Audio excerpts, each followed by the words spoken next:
Thank you very much, Kosai, and good morning to you all once again.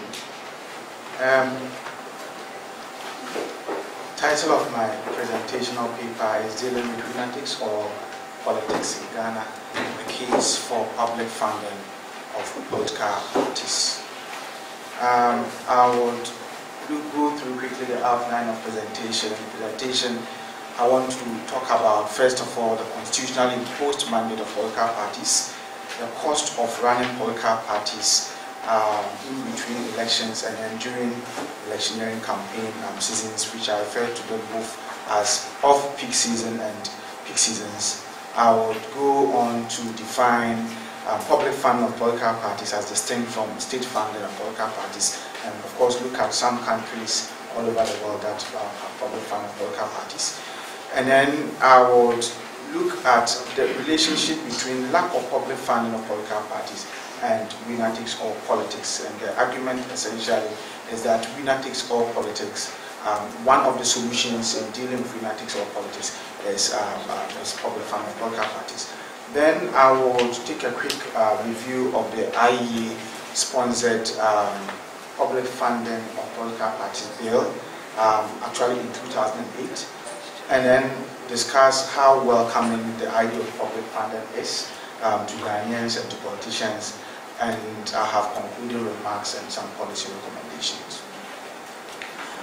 First of all, I must say that there can be no meaningful discussion of multi-partyism without also looking at the strength of political parties that encapsulate the whole idea of multi-party democracy. If you want to look at the proper definition of a multi-party system, it is a system in which there are more than two political parties in existence that are of more or less equal strength, such that it becomes difficult for only one political party to win an election without the support of other parties. That's a truly multi-party democracy. Now, what gives these political parties more or less the equal strength is, inter alia, the funding that they have.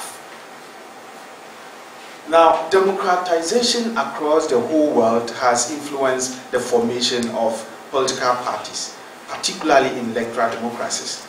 And these parties essentially are seen as the heart and soul of democracy because of the numerous functions they perform in giving multi-party democracy its true meaning. They perform functions in the areas of formation of government, grooming of party leaders at both national and subnational levels. They ensure political education, or they are key agents of political socialization. They try to hold government accountable, in particular when they are in opposition. Now, the unfortunate thing for us in Ghana is that in spite of the numerous roles that they are supposed to perform to give true meaning to multi-party democracies, political parties in Ghana are the most neglected of all state institutions. In fact, they are made to operate purely as private organizations with virtually no state support in their establishment, maintenance, and well-being. But ideally, they are expected not to operate merely as electoral machines or machines for just churning out votes. They are expected to function effectively as vehicle for public education, leadership training, national integration, skills acquisition, and they are supposed to be doing these particularly in between elections, and when there is election, they can campaign and then seek to win elections so they can implement their policy restrictions and govern the country. Now, this role or these responsibilities are essentially important, and in particular because our 1992 Constitution imposes certain duties on them. Article 55, Section 3 of the Constitution mandates political parties in Ghana to shape the political will of the people, to disseminate information on socio-economic and political ideas, and to sponsor candidates for elections to any public office other than district assemblies or lower local government units. Now, we all know that to be able to perform this function requires some funding. It costs political parties a lot in their attempt to exist and perform these constitutionally imposed mandates. For instance, on the average, my research shows that it costs political parties up to 100,000 cedis to run themselves and run and maintain themselves in all 2/3 districts of the country just for 1 month during off-peak election season.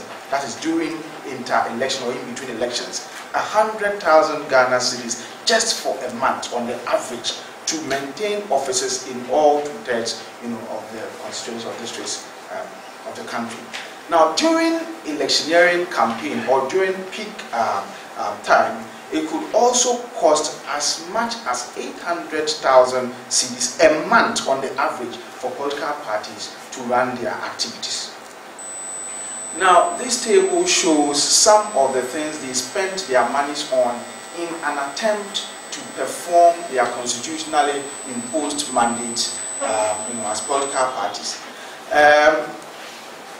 On the average, it costs around 2,500 cedis for political parties to rent and maintain office spaces across the country.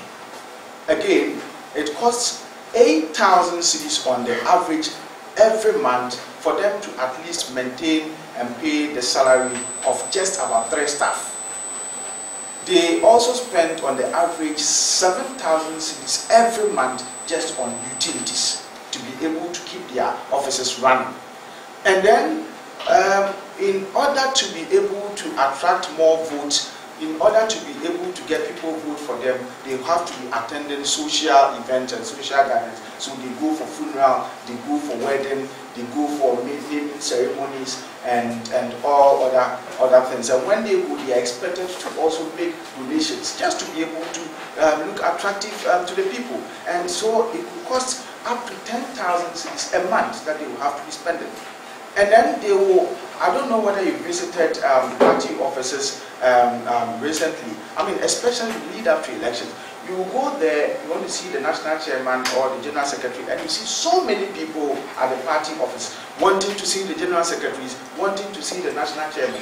And so what I'm told is that some of them would have other exit routes. So you sit there waiting for the party chairman or general secretary, and you sit in perpetuity. He would exit through the next door and go, because he is supposed to make available up to 15,000 cedis a month just to cater for people who come visiting them. So people go there to look for money to go and marry. People go there to look for money to go and perform funeral rites. People go there to look for money to pay school fees and all these. If you don't give that money, well, they blackmail you, they tell you they are not going to vote for you. And parties must look for votes in order to be able to come to power, to be able to effectively prosecute the constitutionally imposed mandate on them. During peak season, that's where the danger is. Mounting just one billboard on the average could cost 3,000 cedis per month. Now, you pay this 3,000 cedis, and the point is, after 1 month, you must continue to maintain, you must continue to pay to maintain the billboards there. And so you don't just pay one billboard, the cost of one billboard, and say, well, it's going to be there till elections are over. Every month you have to keep paying. Now, one newspaper advert per slot on the average will cost 1,000 cedis, and you are doing just one. And so if you are really an opposition party or a smaller party and you want to keep yourself out there, if you are tired, for instance, of NDC, NPP politics, and you want to be seen as credible, you must market yourself. But I'm saying that on the average, you are spending 1,000 cedis a day, per one slot. And so if you want to do these adverts, newspaper adverts for about 3 days within a week, then it's 3,000. Radio advertisement could cost on the average 800 per slot. TV advert could cost, depending on the time. Some of them, they are not able to pay the amount, and so their adverts are placed, in periods or times where everybody will be sleeping. But if you want visibility and you want to be known, you want to be heard, then you are paying for an advert. Maybe during a major news bulletin, there is a break and you show your advert. It costs a lot, and putting everything together, on the average, you're going to pay around 900 cedis per slot. Now, printing of t-shirts could be 15,000 per 1,000 pieces. Printing of party posters and flyers on other party paraphernalia would also cost 10,000 per 1,000 pieces. Now, again, if you want your party to be able to campaign, you want your party to be able to win across the constituencies, you may be thinking of just on the minimum, just giving every constituency, let's say, a used, not even a brand new car, a second-hand four-wheeler. And on the average, that could also cost 15,000 cedis per vehicle. 150,000 cedis. Say 15,000, 150 is not sweet, 1.5 billion old Ghana cedis. So these are some of the billboards I was talking about. You can see Park is in Doom. How many can he do? See Nana Akufo-Addo, I know now he's not coming out effectively because I'm sure from 2008 up to now, he may be broke. President John Mahama is in power, and so he can't be broke. I mean, he will continue to, you can see Jerry Rawlings there. And so if you look at tables 1 and 2, it gives examples of just a few of the huge costs and expenditures of political parties in Ghana Now, during peak seasons, for instance, like I said, billboards are mounted, and you don't only pay the 3,000, but you have to maintain the billboards every month. Now, that's just after 1 month. Again, the average cost of only one slot newspaper, as I indicated earlier, newspaper is 1,000. And also vehicles that are purchased, the slightly used ones that are purchased, we haven't included the fact that these vehicles will have to be fueled. So where would all this money be coming from? Now, in response to this question as to where would these money be coming from, the state itself over the years, has been providing some funding for political parties. Have it not done. So I'm saying the only sources of funding available to political parties by the state are the indirect support by not taxing the incomes wherever they get the incomes from. The state decides not to tax those incomes. And then there's also direct support by allocating a few vehicles to them in election years to those who are participating in election by the Electoral Commission. And then also per Article 55 plus 11 of our Constitution, the state is required to support political parties in kind by providing fair opportunity to all of them to present their programs to the public through the state-owned media. In this regard, political parties in Ghana have since 1996 been given free airtime by the state broadcaster to campaign and broadcast their policy prescriptions to the people. Furthermore, from between 1996 up to 2008, the government, through the Electoral Commission, was also donating vehicles to political parties contesting elections. Indeed, in 2008, for instance, the EC donated 50 vehicles to political parties that fielded parliamentary candidates in more than 10 constituencies. Unfortunately, this gesture ended in 2008. So what that means is that political parties are required to find their own means to procure their vehicles for their activities during off-peak seasons and during campaign periods.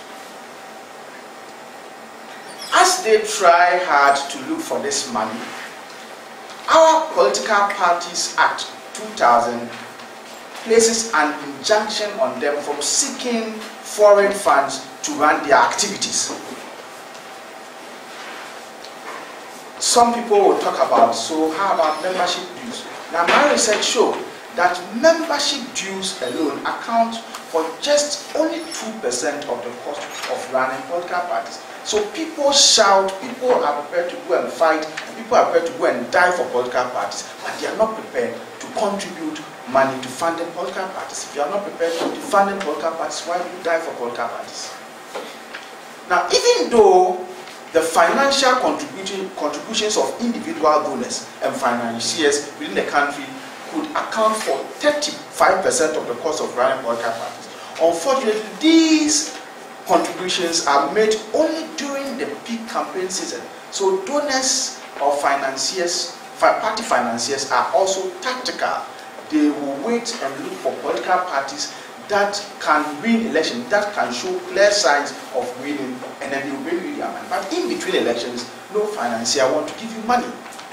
And so, how do political parties sustain themselves during the off-peak period when these tactical financiers are not willing to give them money? Will the paucity of funding available to Ghanaian political parties enable them to perform their role? Obviously, the answer is not in the affirmative, and in my view, this serves as a recipe for violent electoral competition, usually characteristic of winner-takes-all politics. I will talk about this in detail, but before, let me operationalize what I mean by public funding of political parties. Like what I said, if you talk about public funding of political parties, essentially you are talking about the state giving out monies, the state establishing or creating a fund, and then pumping some money or putting some money in that fund, and then other private individuals, other private corporate entities also contributing money into that fund, for equitable distribution to political parties. If you talk about state funding of political parties, then you are talking about only the state funding, not private individuals coming in. So even though the two may be used interchangeably, a distinction is normally drawn between the ones that the state alone gives, that state funding, and the one that the state, whom other private individuals or corporate entities, put money together and give to political parties. And public funding occurs in countries like Germany, United Kingdom, Ireland, Australia, Canada, and others in post-communist Eastern European countries also practice some form of public funding for political parties. In Africa, you can talk about Lesotho, Mali, South Africa, Botswana, and they all have some arrangement for public funding of political parties. And my research show that in these countries, elections, even though are competitive, are not necessarily a do-or-die affair. Now, so what is winner-takes-all politics, and how will the proposal for public funding deal with winner-takes-all politics? Basically, winner-takes-all politics is a coinage that I'm sure it's much now known in Ghana. What we know is the winner takes all as a formula for selecting. It's also called the first past the post. Now, the politics aspect of it, we've defined that to mean that practice of state capture or the partisan monopolization of state resources and all entitlements to the exclusion of all other Ghanaians, particularly the opposition, and even ordinary professionals from national governance and businesses after elections. So what I'm saying is that after elections, the winner takes everything.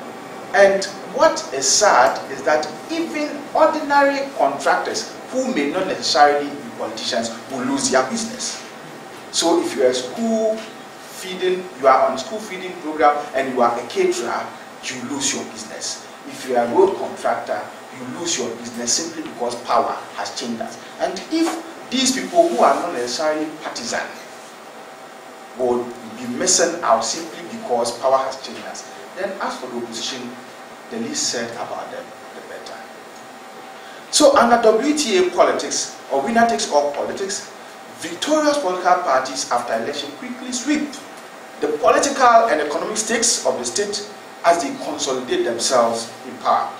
So consequently, only the ruling party becomes more visible in between elections because of its access to state resources.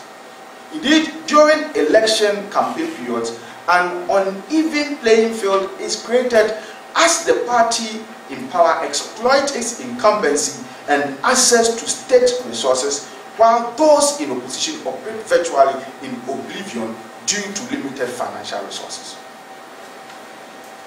The opposition remains inactive during the inter-election period and are unable to establish and maintain offices in many parts of the country because of the financial challenges. That's why you go to, don't even talk about the villages, but even here in Accra, you see some of the offices of the opposition have been turned into stores. They are selling gari, they are selling rice, and they still have labels of the parties there, but the people have rented it and they are using it to do petty trading and other businesses. What is also worrying is that the few financiers who are able to fund party activities often take the advantage of limited funding of political parties to hijack the political activities and control their decision-making process in a manner that undermines internal democracies of the parties. So people who fund these political parties have gained a certain level of notoriety. They are untouchable. And if you ask the political parties, political elite, they will tell you that these people fund us. And so by virtue of the fact that they fund these political parties, they dictate. Their wishes become the command. And so in every decision, they must be consulted or they must be contacted. And I'm saying that also undermines the internal democratic practices in the party. Parties are not supposed to ensure that we are democratic as a nation, but within their fold, within themselves, they themselves are supposed to be internally democratic. And the point is, if you have a single individual hijacking political party activities simply because he is the only person funding your activities, then he can dictate, and in that case, internal democracy will suffer. Now, the collateral effect of the above picture painted is that then election becomes a do-or-die affair, one of the dangerous and negative effects of lunatics of politics. The party that wins power would always have an ATM machine on its veranda. Now, it will be able to run its activities and maintain itself at all times because of access and monopoly over state resources. Therefore, the contest and competition for power necessarily become keen and unhealthy in a manner that sparks violence and threatens democratic relapse. This is one of the defining features of lunatics or politics that the proposal for public funding of political parties is seeking to address.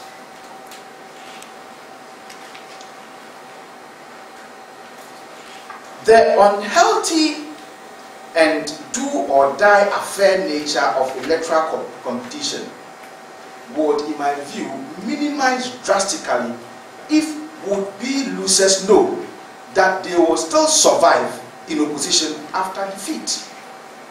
It is not for anything that Spielgabra once said that it is hell to be in opposition.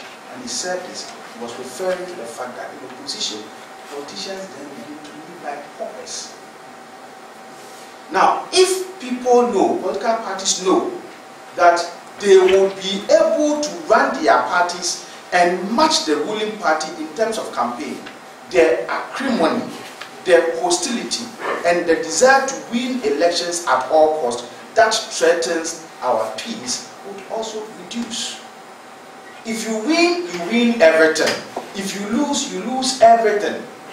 But if I know that after losing the election, I will still be able to maintain myself. I will still be able to maintain my staff in office. I will still be able to, my party office will always be open. I'll be able to pay staff. I'll be able to pay utilities. I mean, ECG has been cutting power supply to various party offices across the country because they can't pay utilities. Some party offices are doing illegal connection because they can't pay.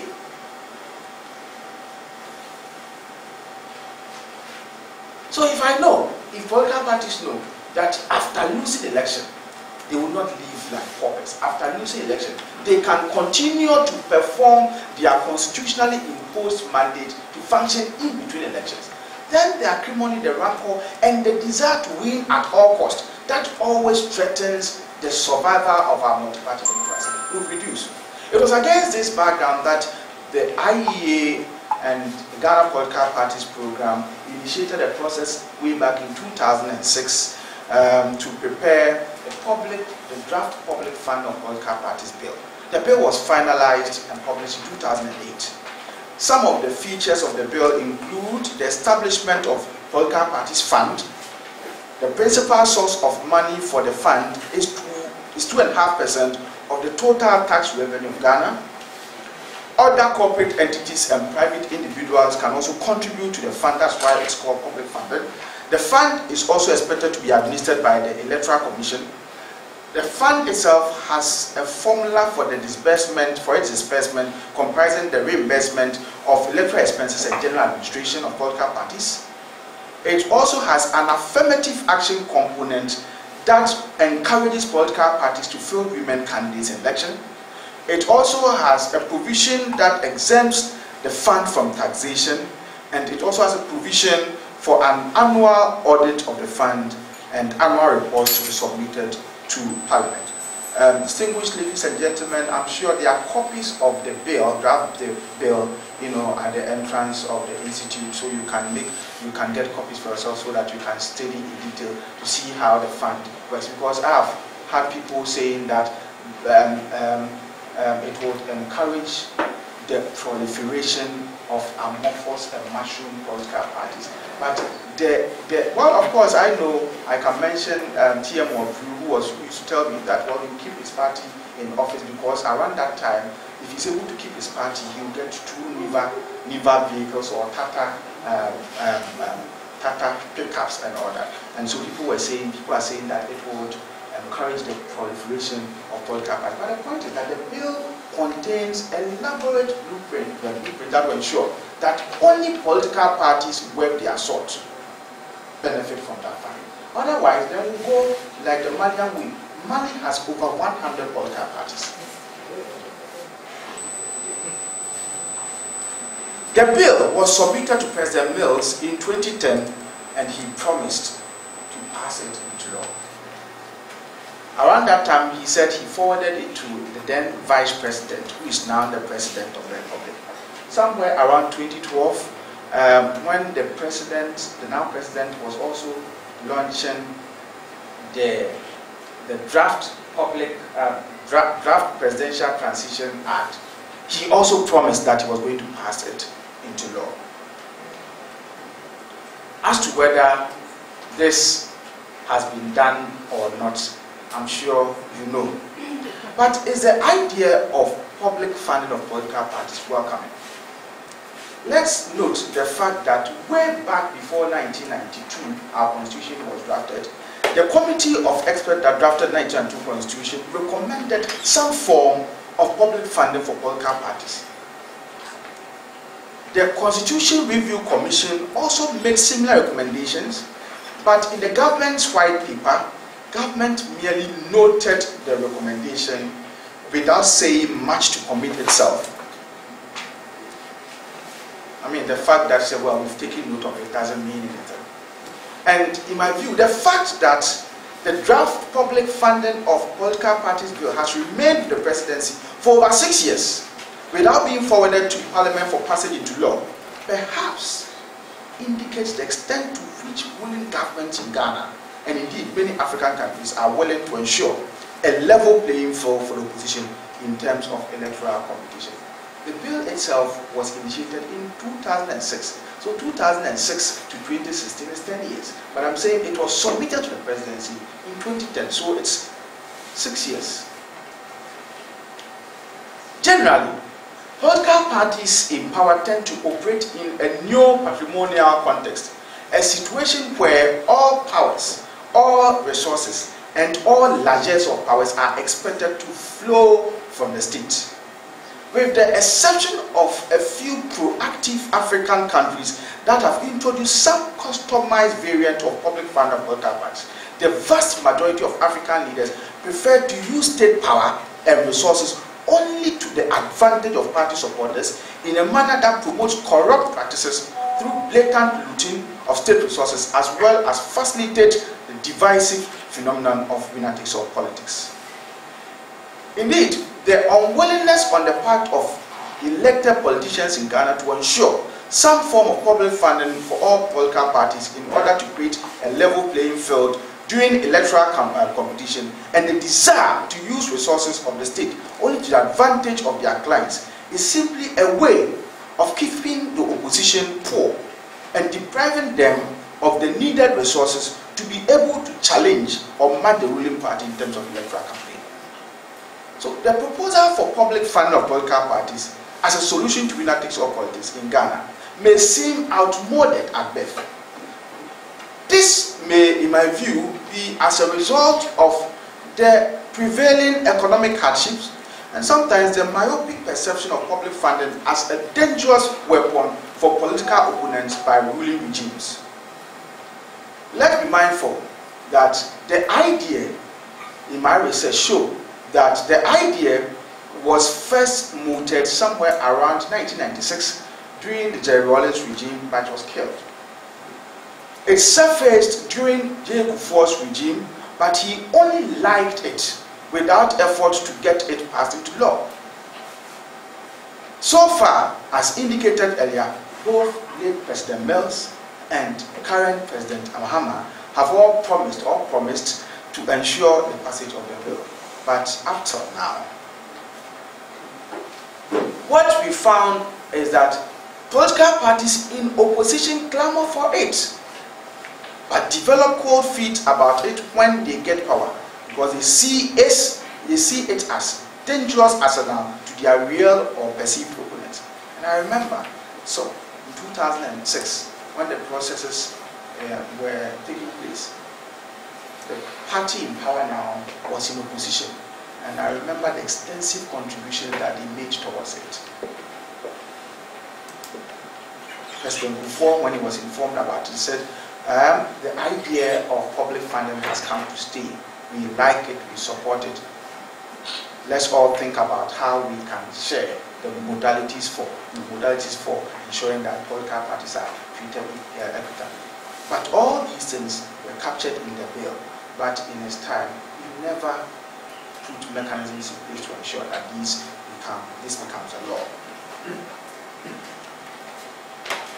It is important for us to note that these challenges and misconceptions about public funding of political parties should certainly not be the reason why the draft bill should not be passed into law, as in my view, bitter pills and austerity measures ultimately pays for the health of a nation.